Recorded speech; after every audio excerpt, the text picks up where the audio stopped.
And so what we're going to do is Barbara's going to stop at 11:45 and just let her know the time, so that anybody going up to that luncheon could then get out of here. And then we'll continue it with questions or wherever she is in her film. So thank you. Thank you so much. Good morning, and thank you for having me. I've never sat down, so I may end up getting up, but this feels good on my knee. There's no podium. Yeah, so it's okay. Thank you for having me again, and I truly do love ancient Chinese customs. So let's begin with, I know that many of you are familiar with the phrase, beauty knows no pain. Now let's go back to when we had our ears pierced, maybe by our friends with an ice cube in the back and a needle that had just come out of the flame. Or how about when we slept on those curlers with the bristles that every time we turned it was like a pincushion. Yeah. So I don't really know what to use for men, so I hope this is understandable, but those of you that may have served in the armed services went to boot camp without a tattoo, but your unit decided everybody needed a tattoo. So when they took you to the parlor and the artist said, would you like me to numb your arm? And you're about ready to say, hell yeah. Your friends say, oh no, we're Marines. We can do anything. So hopefully that gives you an example, but none of them were fun. But our pain was temporary, and we chose to do it. The girls I'm going to talk about today did not choose to have their feet bound, and their pain lasted their whole life. So as we explore the who, what, where, why, and when associated with the practice of binding feet, I want you to decide whether it was beauty or brutality. So by definition, golden lotuses are also known as golden lilies, are a perfect foot that is 3 inches long. If it's 4 inches, it's a golden lily. And if it's 5 to 7 inches, it's a dumpling. So if you noticed my shoes in the back when you walked in, the one pair is a dumpling. It is 6 inches. I can barely get my finger or my thumb in it. But when I bought it in Beijing, I didn't know anything about bound feet slippers. So I'm sure I bought something that was at the top of my budget that I had allowed. And I liked it because the back of it is worn. And these women that had to get along about by themselves walked on their heels. So that's why that part is worn. So that's a tracing of my foot, and then I free-handed 3 inches.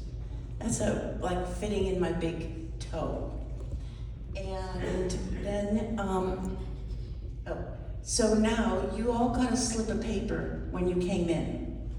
That is 3 inches. Just so that it would hit home how long 3 inches is. Yeah. So let's go back to the definition. Secondly, it's shaped like a lotus bud, full and round in the back, coming to a point in the front. Ideally, it has a cleft that is 2 to 3 inches deep between the front and back of the foot. The foot should appear to be an extension of the leg. To achieve this, the bones of the instep are pushed forward, and it had to be made to bulge in the shape of a crescent moon. And the only way to achieve this proper length and shape required actually breaking the arch of the foot. permanently bending all of the toes except the big one beneath the foot. So where did this happen? Of course, there's many legends, but the following are the common elements that I find. The early beginnings were in the royal palaces. There was an emperor, some say it was a prince, that had a favorite concubine that was a famous dancer. He had a golden wooden stage in the shape of a lotus built for her to dance on, hence the name Golden Lotuses. He ordered her to bind her feet as tightly as she could with strips of white silk so that her foot looked like an crescent moon. Other concubines and dancers began binding their feet to imitate hers in hope that the emperor would ask for them.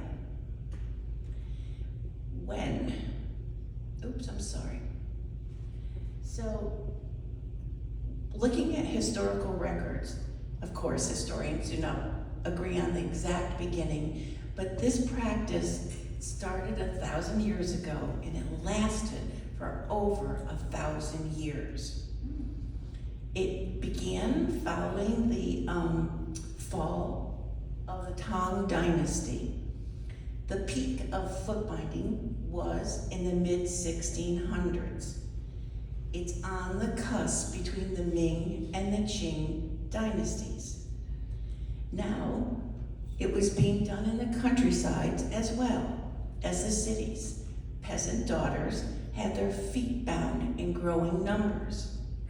Most significant is that the mothers saw it as a passport to increased wealth and social status. In 2005, when I did my first research, they reported it was thousands of Chinese girls. In 2011, when I updated, it was millions of girls. And the last figures I can find are for 2015, when it said there were 2 billion girls that had had their feet bound. In the 19th century, it's estimated that 40 to 50% of the females in China had had their feet bound. For the upper class, it was 100%. It was in all social classes, initially the rich, then to the middle class, school teachers, the lower class, and even prostitutes. And the last lowly ones were the actresses. Now I want to tell you the story of these 2 women. They were born in Yunnan province in a very special, in a very prosperous village known for its textiles. When they were young, foot binding had already been forbidden, so their feet were bound in secret, because it was the only way for a woman to marry into money. And it was the reason that every family there bound their daughters' feet. When the communists came to power in 1949, everything changed. Everyone had daily quotas in the factories and on the farms. So can you imagine climbing a hill to pick the apples or harvest the vegetables? Or even to stand all day in a factory with textiles?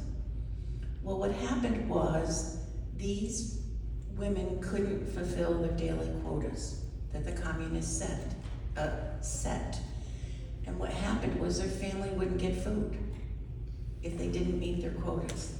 And that's how the communists were the first to successfully stop the binding of feet.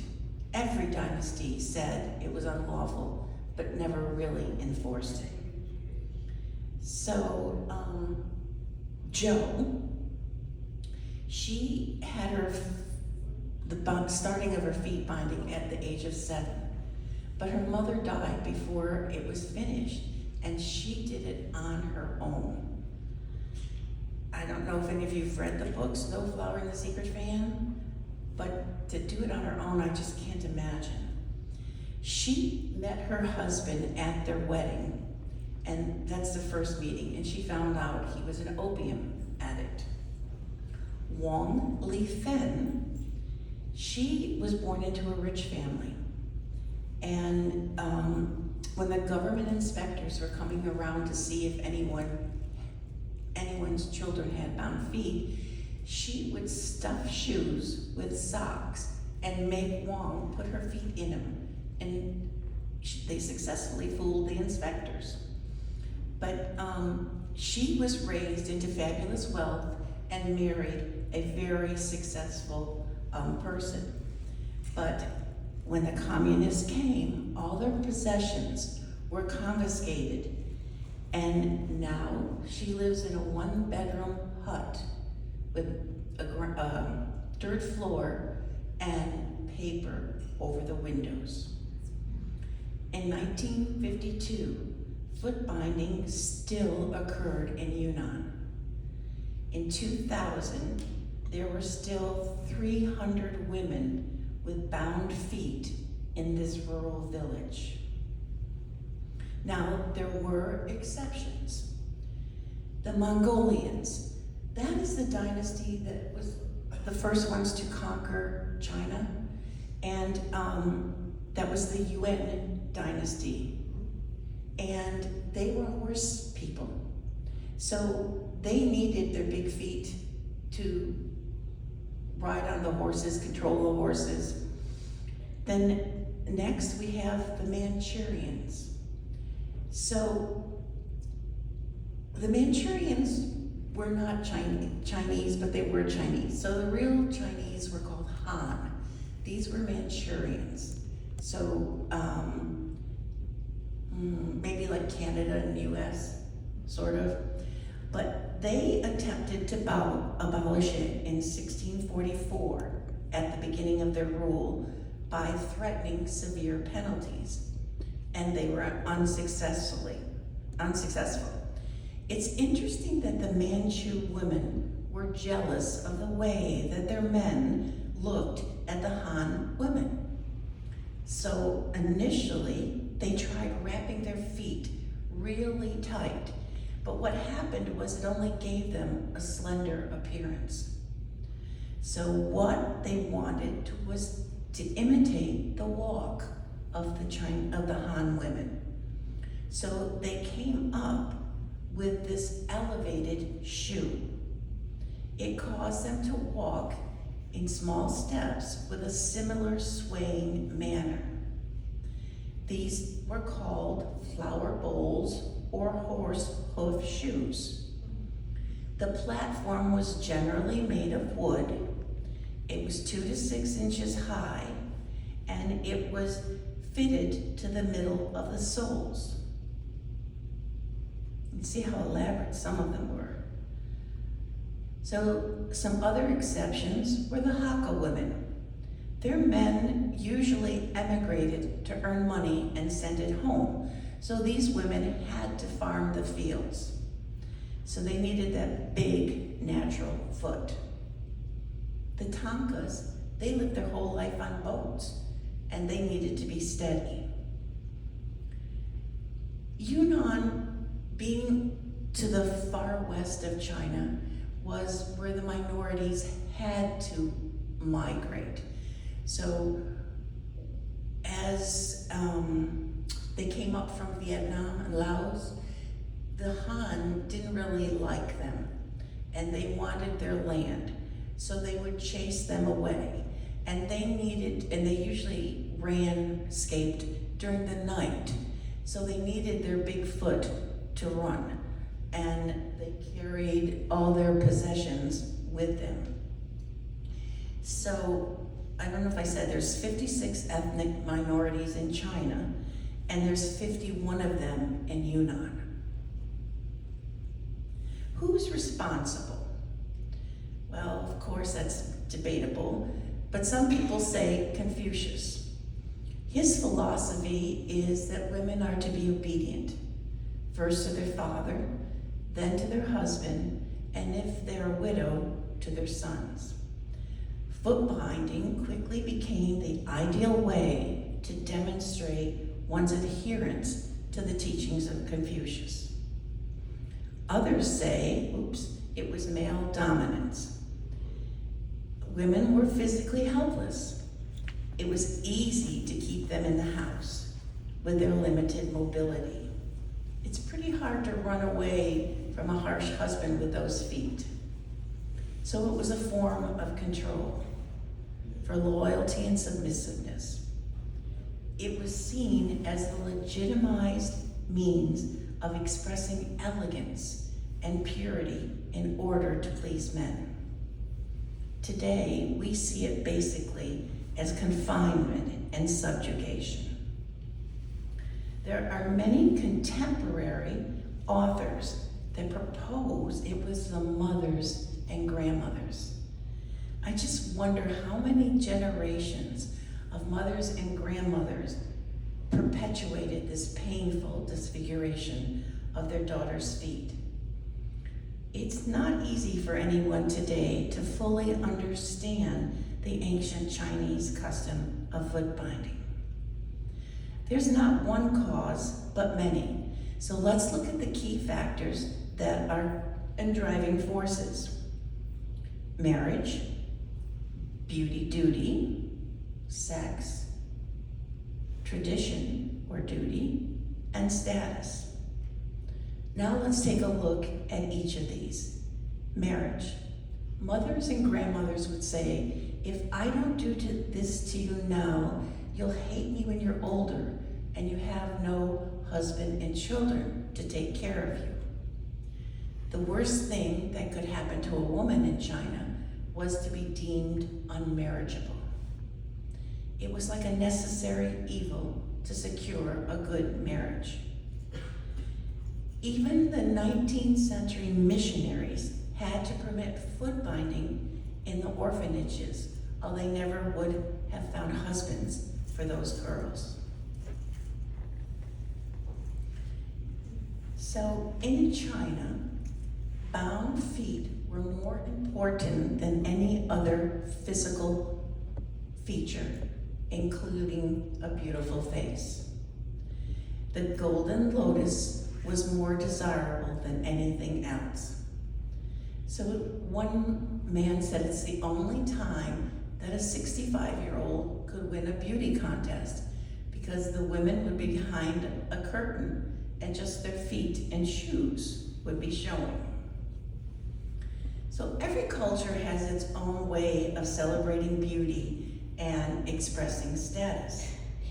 Throughout history and all over the world, not just in China, women have felt the need to endure pain in order to achieve the form of beauty that their particular culture idealized. This too was not always a choice. So let's look at Europe and America. The tiny waist, the breast implants, and runway models so thin that many have anorexia. On the Thai border, we have the Padang and Kayan tribe. They wore brass rings around their throats and sometimes even on their legs. It was a status symbol.